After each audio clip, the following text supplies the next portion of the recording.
नमस्कार दोस्तों, सभी का स्वागत है चैट मुझे की नई वीडियो में। और आज के दिन हमने गैप फिल होते हुए देखा। फाइनली हम इतने टाइम से देख रहे थे कि ये जो गैप था 22,525 का वो फिल हो गया।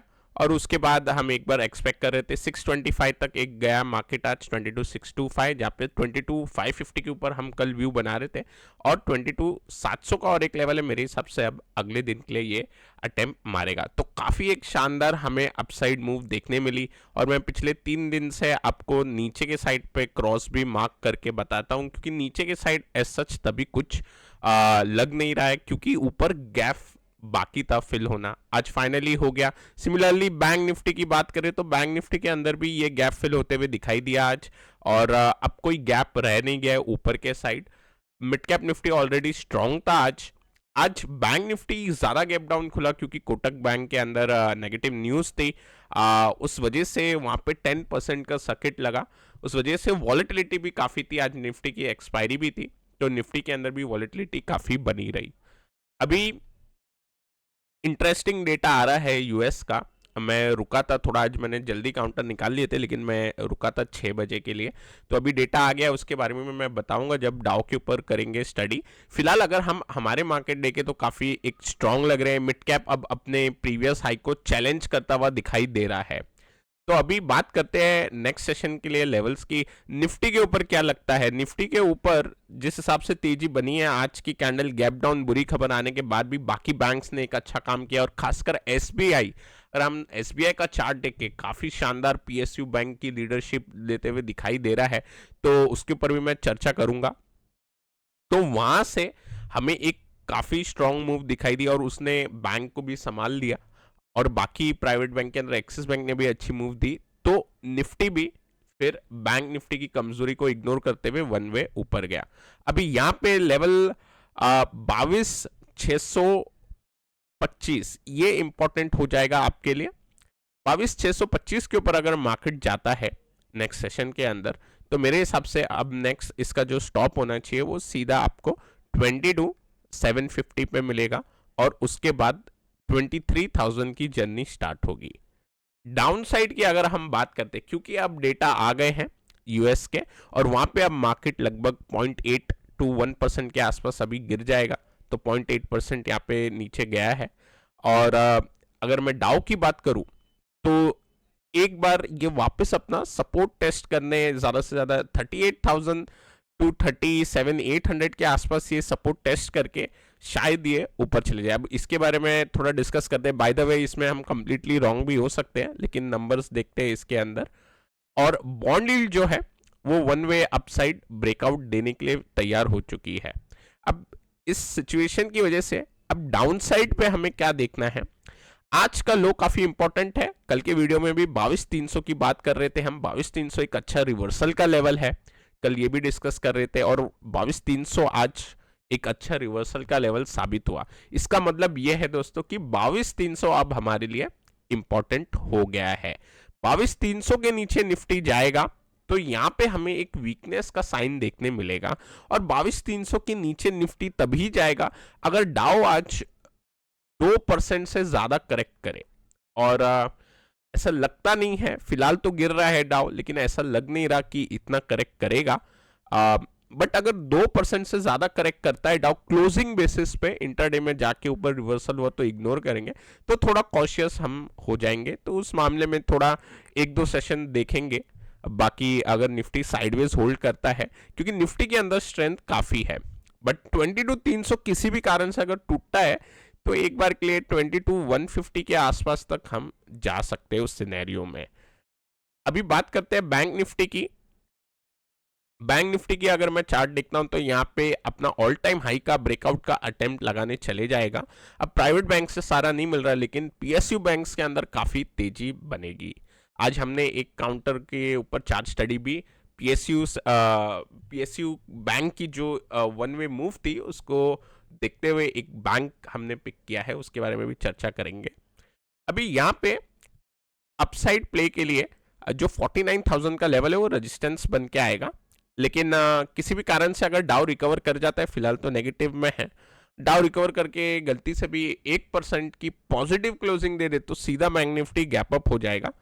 बट यहाँ पे अगर प्ले बनेगा तो कुछ 48,650 के ऊपर निकलेगा बैंक निफ्टी, तो 49,000 का फर्स्ट लेवल हम देख पाएंगे और 49,500 का सेकेंड लेवल एक बार के लिए प्ले हो सकता है। नीचे के साइड की अगर हम बात करें तो अगेन बैंक निफ्टी में मेरे को नीचे के लिए अभी भी लगता नहीं है, क्योंकि इसमें गैप भी नियर है। अगर हम इस कैंडल का लो का वेट करेंगे 47,800 के आसपास ये लेवल आएगा, ये लेवल टूटेगा, उसके बाद आप छोटा लेवल के गैप फिल के लिए प्ले करेंगे, उसमें कोई सेंस नहीं। और आज अगर बैंक निफ्टी को गिरना था तो आज से बेहतर दिन कोई नहीं होता था, क्योंकि कोटक बैंक के अंदर काफ़ी एक तेज गिरावट थी। तो बैंक निफ्टी पे मैं फिर से क्रॉस ही मानना चाहूँगा। निफ्टी पे अभी मैंने नीचे के एक बार बता दिए लेवल, क्योंकि अब डाउ के ऊपर आज रात तक क्या ट्रेडिंग डेटा देखने मिले। हालांकि मेरा पर्सनल वाइस ये है कि शायद हम डाउ फिर से पॉजिटिव हो ही जाएगा। अब मिड कैप की बात करते हैं। मिड कैप के अंदर ब्रेकआउट अब दिखाई दे रहा है, काफ़ी क्लोज हो चुके हैं। ऑल टाइम हाई ब्रेकआउट 50,550 के अराउंड देखने को मिलना चाहिए इसमें। अब बात करते हैं डाउ की। अब देखो डाउ के अंदर डेटा आ गया है जीडीपी का, और यहाँ पे ये थोड़ा कंफ्यूजिंग लग रहा है। अब देखो यहाँ पे प्रीवियस जो डेटा था 3.4% से ग्रो की थी उनकी जीडीपी, उसके बाद फोरकास्ट आ रहा था कि 2.5% होगी। अब ये डेटा में अचानक से एक बाउंसर आ गई, अगर आप ऐसा समझे कि 1.6% आया है डेटा। हालांकि ये एक्सपेक्टेशन ही नहीं थी, क्योंकि अगर हम देखें पिछले कुछ नंबर, खासकर इन्फ्लेशन हाई है, और उसके बाद जॉब अगर आप देखोगे, जो भी जॉब के डेटा आ रहे हैं उसमें भी ऑल टाइम लो पे है। मतलब वीकेंड्स आप ऐसा समझिए, अनएम्प्लॉयमेंट डेटा ऑल टाइम लो पे है आपका। सो इसका मतलब इकोनॉमी अच्छी कर रही है, लेकिन उसके बाद भी ये नंबर जो हमें देखने मिल रहे हैं थोड़े से कंफ्यूजिंग है। पर यहाँ पे डाउ ने जो रिएक्शन दिखाया, अभी नेगेटिव रिएक्शन दिखाया है, मेरा पर्सनल बायस अभी ऐसा रहेगा कि यहाँ पे आई थिंक जो एक्सपेक्टेशन थी कि रेट कट शायद कम हो, पर अभी अगर ऐसा हमें डेटा देखने मिलेगा तो रेट कट के चांसेस फिर से बन जाएंगे। और बॉन्ड यील्ड फिलहाल के लिए तो स्पाइक दे रहा है यहाँ पे, और एक ब्रेकआउट का अटेम्प्ट भी मार रहा है। पता नहीं किस हिसाब से डेटा रीड किया जाएगा बड़े प्लेयर्स की तरफ से, तो इस पे फोकस रखना होगा हमें। 4.8 के आसपास ये जाने की तैयारी करेगा, और ये फिर फाइनली अपने चैनल का ब्रेकआउट दे देगा। तो ये चैनल के अंदर से ब्रेकआउट ना दे ने तो ये इतनी अच्छी हमारी इंडियन मार्केट पे भी जो मूव बन रही है उसको खराब कर सकता है। डॉलर इंडेक्स फिलहाल नीचे है, यहाँ पे स्पाइक नहीं आया है। ब्रेंट की बात करूं तो मेरे हिसाब से ब्रेंट नीचे जाना चाहिए। बाकी डेटा के अंदर देखते हैं और क्या निकल के आएगा डिटेल में, लेकिन यहाँ पे जैसे हम 2-3 दिन से बात कर रहे हैं, बायस थोड़ा नेगेटिव बन रहा है, स्ट्रक्चर वीक हो चुका है ब्रेंट का। अभी गोल्ड की एक बार मैं बात कर देता हूं, क्योंकि अभी डेटा है। तो देखो गोल्ड साइडवेज में ही है, मेरे हिसाब से थोड़ा साइडवेज टू अपसाइड रहने के चांसेस बने रहेंगे।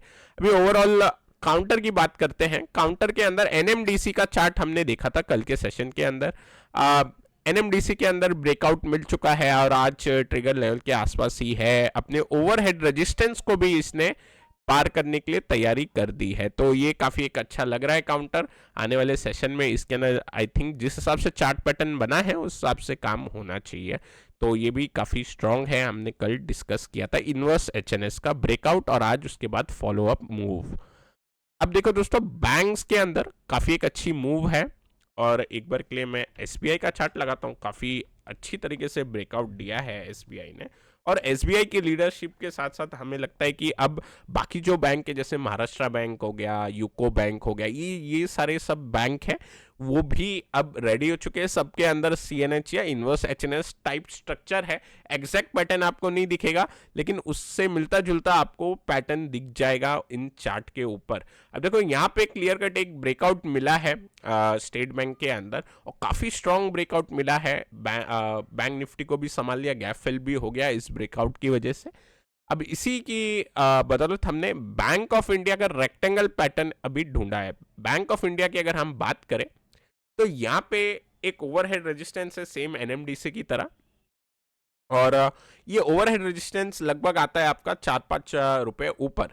तो इससे ही एक हर्डल बनेगा ज़्यादा से ज़्यादा, लेकिन अगर मोमेंटम मिलेगा तो मेरे हिसाब से एक अच्छा मोमेंटम बन सकता है यहाँ पे। अब क्या हो गया सिचुएशन, डाउ किस हिसाब से रिएक्ट करेगा ये अभी हम पता नहीं कर सकते, क्योंकि जो जीडीपी के डेटा आए वो काफ़ी थोड़े मैं बोलूँ तो कंफ्यूजिंग है, क्योंकि इतना ड्रॉप आई थिंक एक्सपेक्टेड नहीं था।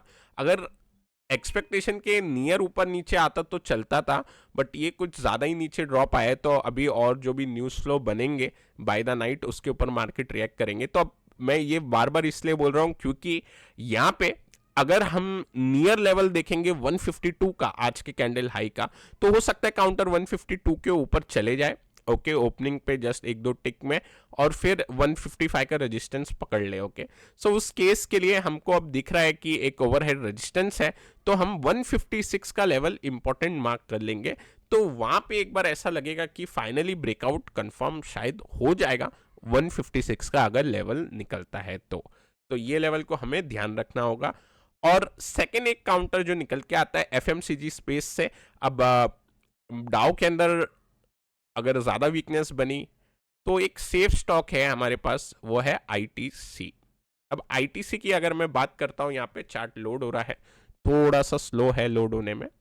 अब दोस्तों जो हमारा अगला काउंटर होगा वो है आईटीसी का। अब ये दो काउंटर लग रहे हैं, एक बैंक ऑफ इंडिया, एक आईटीसी बैंक, क्योंकि एसबीआई ने अच्छी एक लीडरशिप दिखा दी आज। और अब दूसरा जो है वो आईटीसी निकल के आ रहा है, काफ़ी एक अच्छा पैटर्न बना हुआ है। हम यहाँ पे देख सकते हैं 438 काफ़ी एक स्ट्रॉन्ग रेजिस्टेंस है, तो मेरे हिसाब से 438.5 इंपॉर्टेंट लेवल बन जाएगा। अगर 438.5 के ऊपर आईटीसी जाएगा तो एक ब्रेकआउट यहाँ पे मिल जाएगा। अभी अगर हम इसका चार्ट पैटर्न देखते हैं तो आप इसको एक वीसीपी टाइप भी पैटर्न बोल सकते हो। यहाँ पे अगर आप यहाँ तक लाइन खींचोगे तो आप बोल सकते हो कि पहले वॉलेटिलिटी इतनी थी आपकी, ठीक है, उसके बाद वॉलेटिलिटी और कॉन्ट्रैक्ट हुई, उसके बाद और आपकी वॉलेटिलिटी कॉन्ट्रैक्ट हुई। तो काफ़ी एक अच्छा पैटर्न है। क्लासिकल में आप बोलना चाहो तो इसे CNH बोल लो, इसलिए मैंने आपको पहले कप एंड हैंडल बोला। अगर आप लोग को पता है ये वॉलेटिलिटी कॉन्ट्रैक्शन पैटर्न के बारे में तो और भी अच्छी बात है, बट हम अगर simple cup and handle pattern भी रखना चाहे तो भी रख सकते हैं। एंड में सेमी रिजल्ट रहता है कि डिमांड अभी ऐसी दिख रही है कि इसमें अच्छी बन सकती है आने वाले दिन में। तो ये 448.5 लेवल का ध्यान रखें। अब दोस्तों डाउ जैसा रिएक्ट करेगा, अगर 2% से ज़्यादा नीचे क्लोज होता है तो थोड़ा चिंता वाली बात बनेगी। पर हमारे मार्केट जो है ओवरऑल स्ट्रेंथ अच्छी दिखा रहे हैं। अभी लेटेस्ट सी आज रात तक डाउ किस हिसाब से परफॉर्म करता है। मैं आशा करता हूँ आपको ये वीडियो पसंद आया होगा। अगर पसंद आया तो लाइक करें, नए हमारे चैनल पे तो सब्सक्राइब करना ना भूलें। Till then take care, I will meet you in the next video.